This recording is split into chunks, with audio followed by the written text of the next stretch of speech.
And now Bob Davidson is going to join us to talk about his workshop tips and tools and so forth. And this is the last one of these for this segment for Bob. And Bob, I want to thank you so much for doing these. Well, it's been my pleasure, and hard to believe it's been 16 weeks already.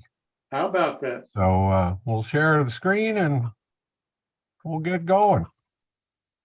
So again, welcome to Workshop Tips and Tricks, and sharing more than 50 years experience in theatrical and exhibit design and production.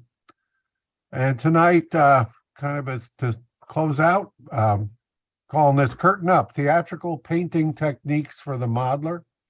Most of what we do in the theater is very large scale, but there are some techniques that can be adapted, and I picked out a few of them to share with you tonight.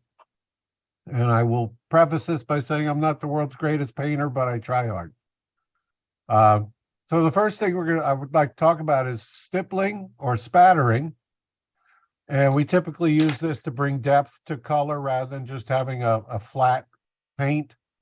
You know, while you might do that at home on a wall, visually, there are so many things with reflected light and light coming through windows, reflecting off of furniture, that a wall typically is not just a single color. The tools that we use for this are natural sponges that you see there on the left, and I use a denture brush, which you're going to see in a few moments. A natural sponge, you can find them. Actually, I bought all mine while I was visiting Tarpon Springs down in Florida. You want to try to find something that has the smallest cells that you can find. And I bought one sponge and I cut it up into various pieces. And this is what I use for stippling, is just a way of giving some texture. And here's an example of that. This is a little platform I'm building for my elevated railroad. And I'm doing a concrete effect. Now, I haven't aged this at all. There's no weathering on this yet. But I use that sponge. You can see, I know it's tough using my camera and then going over the internet here, but you can see all this speckling that's done here. That was all done using a couple different colors with the sponge, with a natural sponge. Working very dry, but it's very effective to get that, you know, this kind of effect of depth and multicolored, which if you look at concrete, there are a lot of different colors in it. So once this is weathered, it'll tone that out a little bit. So that's stippling. To do spattering, normally in large scale, we'll just load up a brush with paint and you kind of shake it at the wall. But working in our size, this is actually the denture brush that I showed you back here, which I get from my dentist. And I use the small bristles here. They're very stiff, and you just dab them in a little paint. And here's a little quick video. And I just use my thumb, and it just flicks the paint out onto whatever it is you want to paint. This is a really bad picture. I apologize, but you can see this was just a medium gray set of stairs, and I used some light gray, and you can kind of see how it started. It spattered in there to give it some depth. These are going to be kind of granite stairs, so this is the start of that. So using a toothbrush is a great way to do some spattering. So that's stippling and spattering. The next technique that's kind of cool is I call it garbage undercoating. A scenic artist showed me this. He was a painter on Broadway for many years, John Kenny. And he used to use all his old paint, and he would prime all the scenery, all the flats with the old paint. So these are some colors that I had laying around. You might read, this is the kit that Nick Massey from ITLA did about a year ago. I just pulled it out. I primed it gray to cover up what I had done before. And then you can see all these different colors. I just roughly brushed them on, just kind of dumped them on there and let it dry. Then when I spray over it, it kind of all disappears, but you can see here in the details, you can see there are all these highlights and shadows, and it just gives so much depth to the paint. It's just a neat technique to, it's kind of weathering before you paint. And obviously I'll still go back and there'll be a bunch of weathering on this as I go along. So that's another, here's another section. And you can see how the colors are kind of bleeding through, but it's very, very soft, very muted. It's just a neat and very simple technique, and you can use up a lot of old paint that you have laying around. Next is toilet paper plaster. We used to do this with paper towels, actually, and newspaper, and soak them in water and glue. And this is back when we used to use horsehide glue, and stick them to flats, to canvas. We were working a lot on canvas at the time. But here, so this is just a piece of styrene. This is a brick sheet, an HO scale brick sheet that I had in the box. I pulled it out. I just primed it with a rusty brown color. Took some Scotch 77, and this is a technique that you'll find elsewhere on the web. And then I took a single layer of tissue paper. This is blow your nose tissue paper, not wrap a package tissue paper. And glued it down, and you can see it's kind of bleeding through. I then painted the whole thing with an off-white. And then, if you remember way back when we talked about these scratch brushes, how I use them to do graining on small pieces. Well, I also use them to scratch away some of this tissue paper. And what you can do is you can create a flaking, either just flaking areas or areas where the plaster is all just pulled away. And what it does is expose the brick that's underneath. So it's just kind of a simple, quick technique to, if a building has been parged or, it's been painted a lot of coats, this is just a kind of an easy way to get some layering effects there. So the final thing I wanted to just share with you all is called French enamel varnish, FEV, which is used a lot by furniture makers.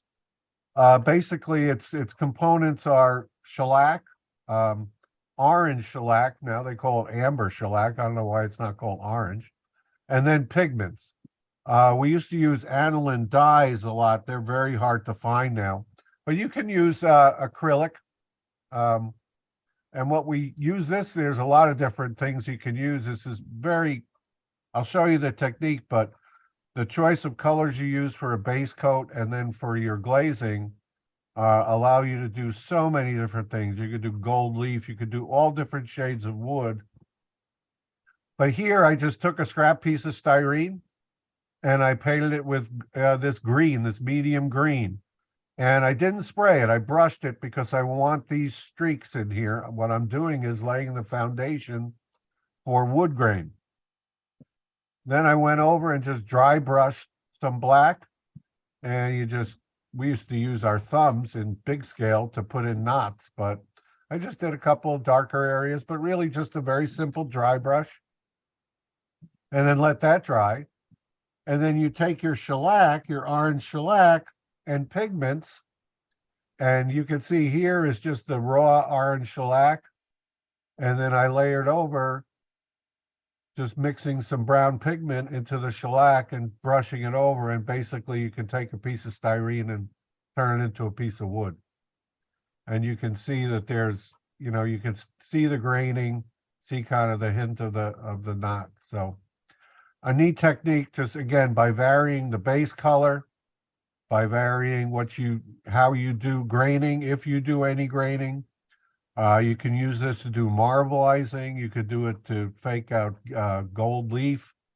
So it's just a fun technique to play with.